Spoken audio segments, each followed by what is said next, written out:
Assalamualaikum, my name is Zulaika binti Ibnu Khaldun and I will be presenting the cost-push inflation in Malaysia. So what is cost-push inflation? Cost-push inflation is a form of inflation caused by an increase in the production input that leads to an increase in price. And before we dive into our topic, which is inflation in Malaysia, do you guys know that the idea of cost-push inflation was emerged in the post-World War II? This happened because labor union raised wages even though many people are still unemployed. So economics introduced this concept as cost-push inflation. Our first clear example is the rising price of construction materials. This hit developers and project hard like those in Johor Bahru. According to the Department of Statistics Malaysia, Johor has the highest record, which is 3.5% of the unit price index for cement. The cost isn't absorbed by the contractor. It gets passed through, making every new development more costly and ultimately pushing up the housing prices for all Malaysian families. The second and more insidious factor is the asymmetrical effect of oil prices. Research confirms that when global oil price rises, the pass-through effect is swift. Transport companies and manufacturers immediately raise price to cover up the higher fuel costs. And for the asymmetrical down, the asymmetry is that when the global oil price fall, domestic prices are slow or reluctant to decrease. Businesses keep prices high, either to recover previous losses or because other causes haven't dropped. So, this sticky pricing locks in inflation and ensuring that the cost-push inflation remains persistent. Now, where do we see the persistent cost-push inflation pressure the most? We see in the overall rate of CPI, which is 1.3% in October 2025, to the groups where the prices are the stickiest. The highest price increase across all main categories was in personal care, social protection and miscellaneous goods and services, which is 6.0% year-on-year. So, this 6.0% truly shows where the cost-push inflation truly locks in the Malaysian economy. Do you guys know what is demand pull inflation? Demand pull inflation refers to general increase in the price level that occur when aggregate demand exceeds aggregate supply. In simple terms, it happens when too much money chasing too few goods. So, this means demand pull inflation happens due to strong demand, not because of increase on the production cost. When consumer, firm, and government demand more goods and services than an economy can produce, the prices are pushed upward. The main causes of demand pull inflation is, firstly, increase on consumer income. When consumer has extra money, their purchasing power will increase, which lead to higher spending. If firm cannot expand output quickly, the prices will rise. Next is expansionary monetary policy. It happens when interest rate decrease. When interest rate decrease, it will reduce cost of borrowing. It will encourage households to consume and firms to invest. This led to excessive demand and finally increased the price level. So, demand pull inflation gives both positive and negative effect to the economy. In a short run, it will help to lower unemployment, increase business profit, and encourage investment. However, in a long run, it will decline real purchasing power, increase cost of living, and reduce real value of saving. So, government play a role to control demand pull inflation by contractionary monetary policy, fiscal policy, and real-world illustration. Imported inflation. Imported inflation refers to an increase in the prices of goods and services in a country caused by an increase in the price or cost of imports into the country.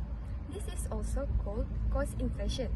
It is believed that an increase in input cost producers to increase the prices they charge their local customer, leading to inflation.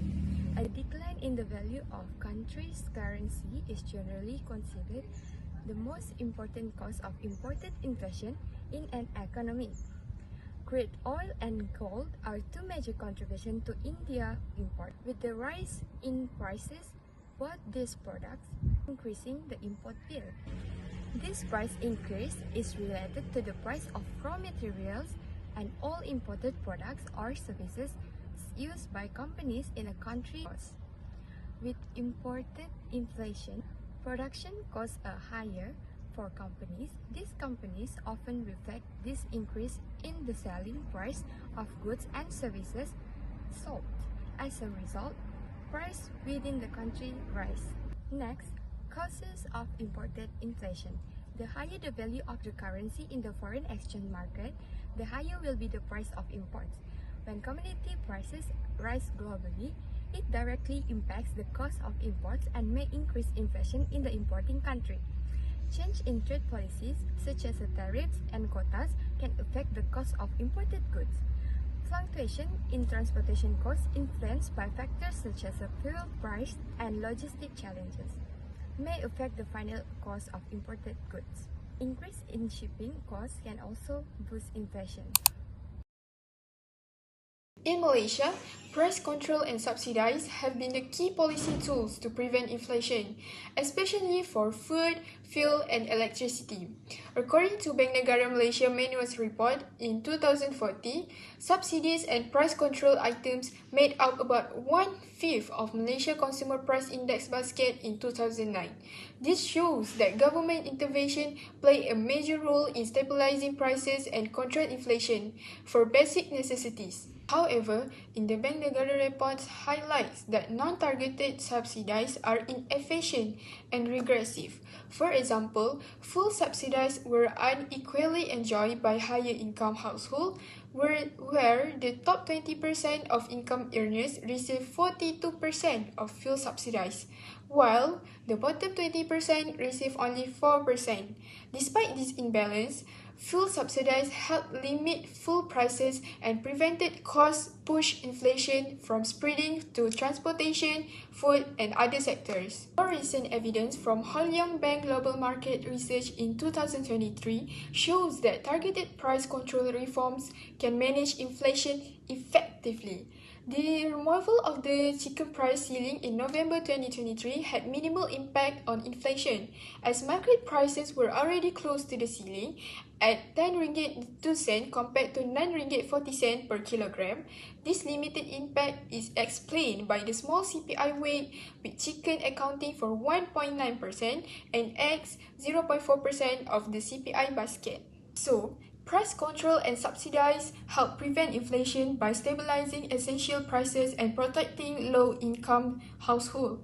However, both reports agree that targeted subsidies are more effective than non-targeted subsidies, as they control inflation while reducing fiscal burden and supporting long-term economic sustainability.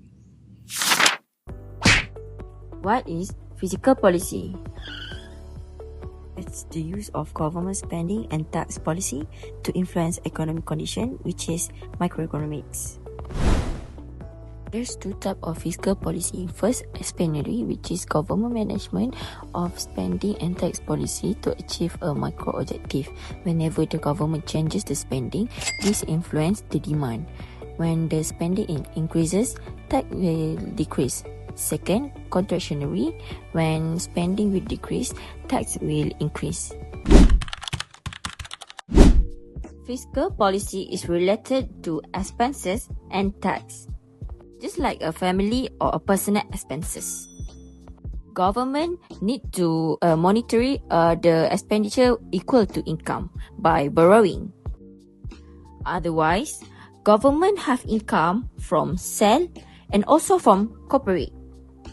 Besides, government also spending on services, which is policies, healthcare, and also education.